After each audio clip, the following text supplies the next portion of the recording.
Hi, this is Charlie with Boxing Focus, and I've got to speak a bit quietly. I do apologise. So, just gotten back home rather late because the main event was on incredibly late.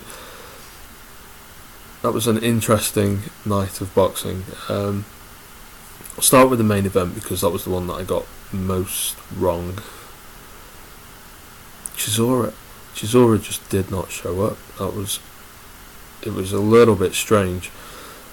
You know, a great example is taking penalties in football. When a guy steps up to take a penalty, more often than not, you can tell how confident he is and how possible. Especially if he's not confident and he's going to miss. There's usually that look, that kind of lost look on his face, and the look of somebody who doesn't want to be there. When Chisora stepped into the ring after his ring walk, that's the look that was on his face. I almost instantly knew that he was going to lose at that point.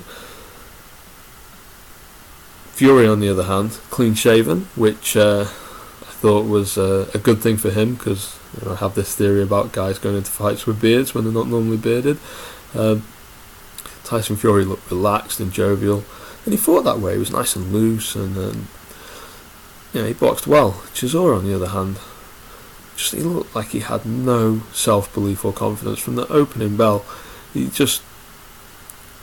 just looking for the wrong shots at the wrong times. He was moving without throwing, and he just never really put anything together.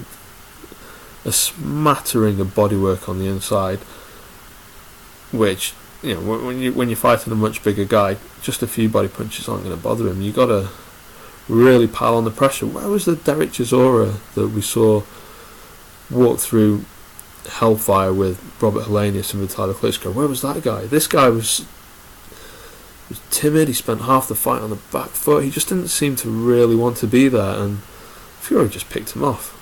I don't think, I predicted that Tyson Fury would have to dig deep. He did not have to dig deep at all. That was one of Tyson Fury's easiest fights. And I don't, as well as Tyson Fury boxed, I put that more at Chisora's door. Chisora just wasn't up for it. Even though he showed a lot of heart, he did try hard, but he just mentally wasn't there, and it just meant that he never really got to put the kind of pressure that he needed to on Fury. I think it helped that Fury was bringing that jab up from his hip. So whilst Chisora was looking up, trying to find some magical right hand from somewhere that he was either throwing from a mile away or telegraphing badly. So whilst Chisora was looking up, that right hand was then popping up and bothering him, causing him to bring his gloves together, which Fury would then capitalise on by coming round with the hook. But yeah, it was quite odd, and I would not be surprised at all if we didn't see Chisora return to boxing, because he looked like his heart wasn't in it. Maybe I'm wrong. Maybe Tyson Fury was just that good, but Tyson. I always thought Tyson Fury was the better fighter. Just thought that perhaps his activity might have counted against him a little bit more, but it seemed the opposite way around, if I'm honest. So I ended up losing money on that fight, because I had £5 on Chisora to win and £5 on Fury by points, and obviously it was stopped at the end of the 10th, and rightly so. I thought that Fury showed mercy, which is unsurprising, because he does seem like a nice guy outside of the ring, even if he does act a bit daft at times. He could have knocked Chisora out any time after the 5th round. I think it was the 5th round where Chisora came out, tried hard, landed a few body shots, went for a few right hands, and then just started backing up and backed up for the rest of the round. And so at that point, the fight was over. From there on in, Fury was just taking his time and got booed a little bit for it. I think he could have really stepped on the gas and stopped him, but he seemed to, don't know whether it was respect or pity or just cautiousness, he just didn't seem to want to do that. And it was even that 10th round, he landed some big shots, but he never really went for the kill. He was looking to the ref to do that for him. So onto the co-main event, Billy Joe Saunders versus Chris Eubank Jr. This was a fascinating fight. It was very entertaining. I only really saw the two main fights, so this was the one that lived up to the billing. What was going through Chris Eubank Jr.'s head in those first 5 rounds? He just gave them away. So I had Saunders 5-0 up going into round 6, and then we saw what we wanted to see from Eubank Jr. Like elusive head movement coming forward and throwing big power shots and backing Saunders up, and then he started having success, and then he started draining Billy Joe, who, to his credit, fought with a lot of guts and heart and really dug out the win. I'll be honest, I had it scored a draw going into, at the end, at the bell rather. I thought it was a close fight, and it just depended what you were looking for in a couple of later rounds. But I thought, don't think Eubank Jr. really had a case for the first 5. So the close rounds, he really needed to go his way in order to win it. But yeah, I think the difference we saw was that Billy Joe Saunders came into this fight with a good game plan, which was to stand his ground, which is I wanted him to do, and to not get trapped on the ropes. He was very smart. When Eubank Jr. got it on the ropes, he would tie Eubank Jr. up and spin him, so that Eubank Jr. had his back on the ropes. Because when Eubank Jr.'s back was on the ropes, he couldn't generate any power. So it was when Eubank Jr. managed to back Billy Joe up that he was able to land the bigger shots. So he came into the fight with a good game plan because he was working with his trainer on one, and you saw the ego of Chris Eubank Jr. and the Eubank corner in general, because they came into this fight and he was winging it. He was winging it from the opening bell. He thought he could land this a big counter left hook, and he was just loading up on it, and it was missing every time. He must have thrown it 50 times and it missed every single time, because if you're fighting a good technical fighter, when he jabs with his shoulder high, so there's not much of a gap there anyway, and he steps forward as he jabs and then he steps back. So if you're loading up, by the time your punch is coming over the top, he's already out of range, and it has to be super precise if it's going to even clip the top of the head. It was poor shot selection. But he seemed to, even though he looked technically inferior to Billy Joe Saunders initially, he seemed to be, in the 5th round, he seemed to be learning, and the 5th round was quite tight. And then I don't know whether he was read the riot act by his corner, or whether he just because he had that stupid thing with Billy Joe where Billy Joe promised to knock him out within 5 rounds, and he thought, right, now I'm going after him. When he went after him, that's when we saw what Chris Eubank Jr. can do. His footwork left quite a lot to be desired,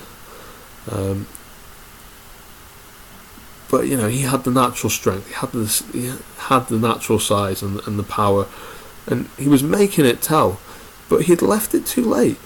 If you saw the last round, he did have Saunders hurt, and then the referee intervened, which I thought was a bit weak by the ref, and that kind of ended that drama. But